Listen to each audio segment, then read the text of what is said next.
MRP కంటే ఎక్కువ ధరలు వస్తువులు విక్రయిస్తున్నారా?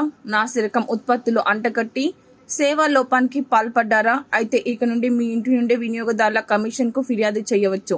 కేంద్ర వినియోగదారుల మంత్రిత్వ శాఖ ఇందుకోసం వాట్సాప్ చాట్ బాట్ సేవలను తీసుకొచ్చింది. వాట్సాప్ నంబర్ 8800019115లో మొదటగా హాయ్ అని టైప్ చేయాలి.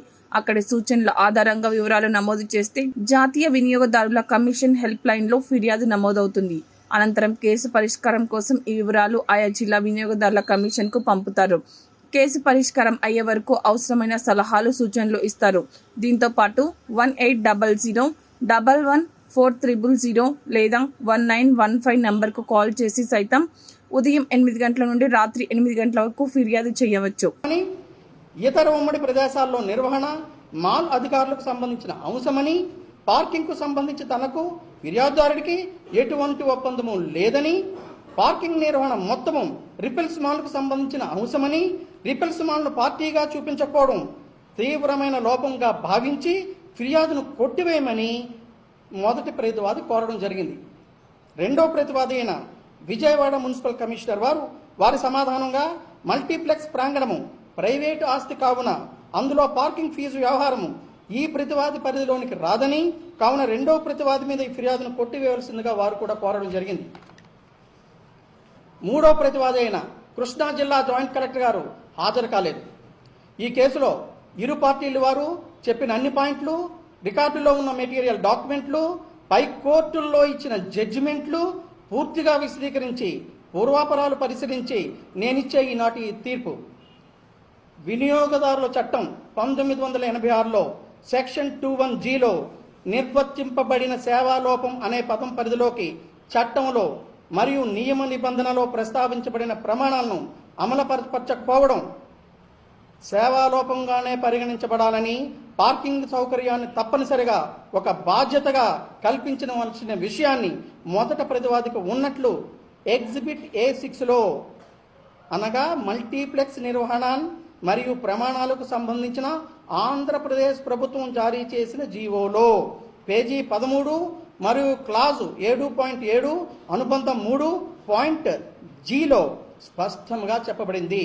గౌరవ ఏపీ హైకోర్టు వెలువరించిన తీర్పులో CH Madan Mohan and others versus municipal corporation of Hyderabad and వర్సెస్లో కూడా పార్కింగ్ సదుపాయాన్ని కల్పించవలసిన బాధ్యత వాణిజ్య సముదాయాల, ఆస్తి హక్కుదారుల మరియు అద్దెదారులపైన కూడా ఉంటుందన్న విషయాన్ని స్పష్టంగా చెప్పబడింది. తత్ఫలితంగా పార్కింగ్ను ఉచితంగా కల్పించవలసిన చట్టపరమైన బాధ్యత మొదటి ప్రతివాది అయిన PVR మల్టీప్లెక్స్ మాత్రమేనని ఫోరం దృఢమైన అభిప్రాయానికి వచ్చి ఈ క్రింది ఉత్తర్వులను, సూచనలను జారీ చేయడం జరిగింది.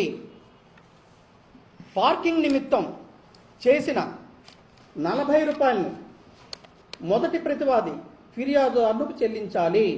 2.